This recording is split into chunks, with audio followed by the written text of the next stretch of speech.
I've been itching like nobody's business to say Bernie surges. And this day, I finally get the opportunity. Bernie Sanders surging in the polls. Welcome to the Soapbox.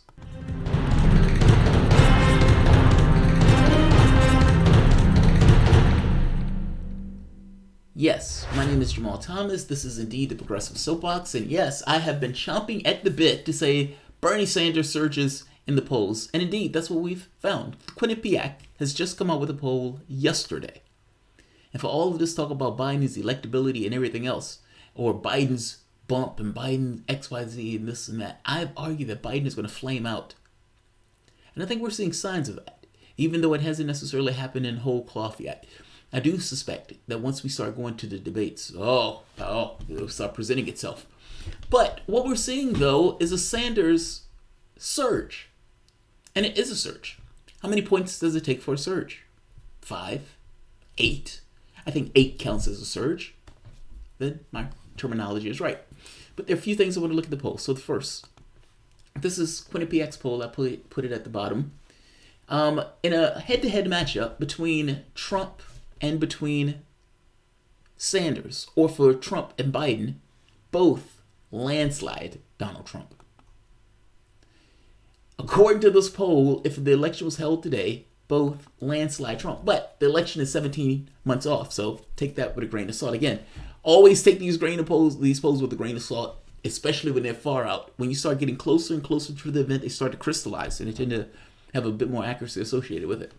Vermont, Bernie Sanders over Trump, 51-42. Joe Biden, 53-40. That is literally within the margin of error. Those are technically the same.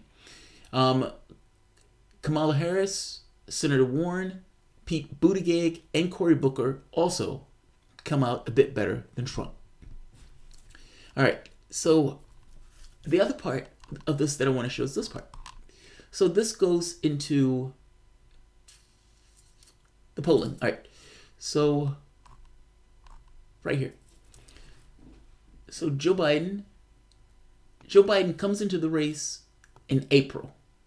So in March, Biden was at 29. In April, Joe Biden comes in, he gets 38, and he gets a bump, the Biden bump. And people are like, oh my God, the only thing they can talk about is Joe Biden, and Bernie Sanders is relegated to some distant position. The race is only Biden, et cetera, et cetera, et cetera. The Biden bump. But look at what happened immediately after the bump. You had the fall. The fall. So Joe Biden, 38, 35. I think that says 30. I think this is 30. All right. But look at Sanders. Sanders is 19. He drops. And during Biden's bump, he goes to 11. And then 16. And then 19. He's been steadily gaining in this race month after month after month since Biden has been in the race. And Biden has steadily fallen since he's come into the race.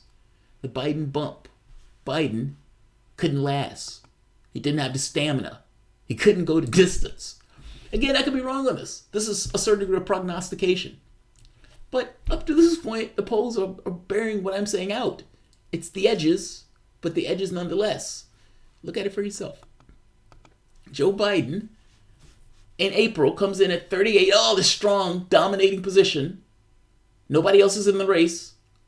Then 35. Nothing to see here, folks. I mean, it's just 3 points. That's in the margin of error. 30. Oh, there is something to see here. What you see here is Sanders gaining 8 points. Since April, it's been done silently. It's been done with a work hard, putting your shoes on and going out marching in Iowa and so forth. It's been done in this almost stealth-like way. But while you weren't watching, Bernie Sanders has gained 8 points since Joe Biden has entered the race.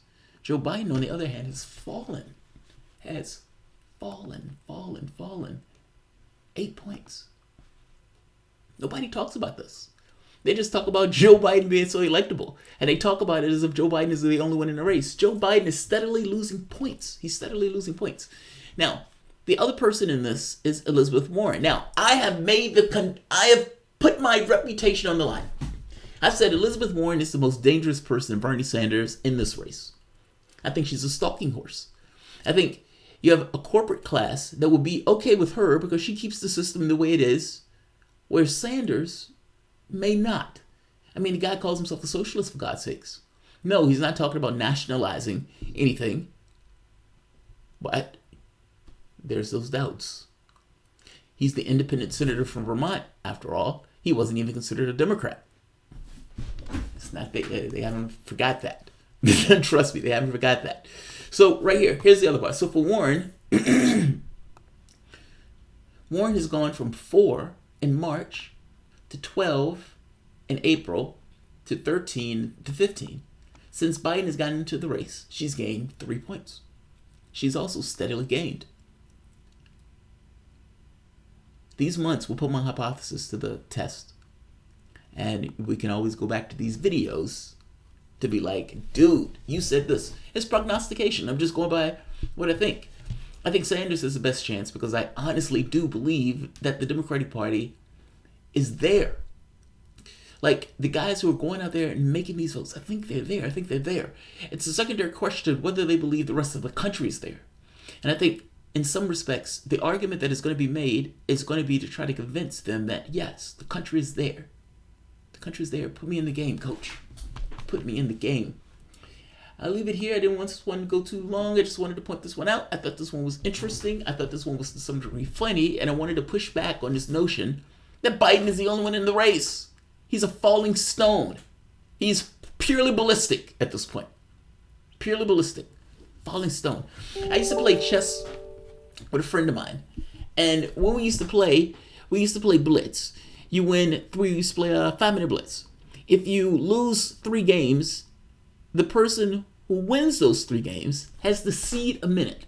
Now, I know that sounds weird. It's like, well, wait a minute. Why are you giving up a minute? You're giving up a minute because it's like saying the other person can't battle you man to man at 5-5. You have to give them a handicap.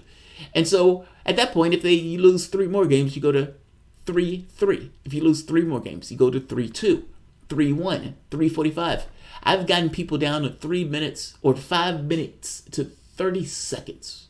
And I do a damn good job at holding my own even when I am playing at 30 seconds. Every so often, a friend of mine, when him and I would play, he would start winning. And, at this point, it would be like 3, 4 in the morning. I might have been battling for God knows how many games. And he would get up to maybe 2 minutes. He would get up to maybe 3 minutes. And he would be showboating and say, dude, you don't even know it yet. You're a falling stone. Inevitably, he would just tumble back down. I am saying Joe Biden is that falling stone. Joe Biden is purely ballistic. I could be wrong on this, and I would imagine somebody's going to play this video and they're going to laugh at me and say, look at this asshole saying Joe Biden was purely ballistic. He's just won the primary. I've also noted that it's prognostication, and that part will probably not be in that hit video. But we'll see. We'll see. All right. If you guys enjoy the content, please consider supporting this content through PayPal, Patreon, liking, sharing, etc., etc., etc. Even $1 helps. The ad apocalypse have been vicious, and for the most part, they can demonetize anything under the new rule set. So, please consider supporting this content. Thank you. You guys have a good one. I'll see you momentarily. Let's jump across the pond in the next video, because there's a lot of wild stuff. British politics has been turned on its head, and I want to talk about it. It's utterly fascinating. I've said Brexit is one of the most fascinating things happening on the planet right now. And so I don't think I've talked about it for about a week or so. I'd like to give it like a couple of days to see what takes place. But let's talk about Brexit coming up. Thanks all.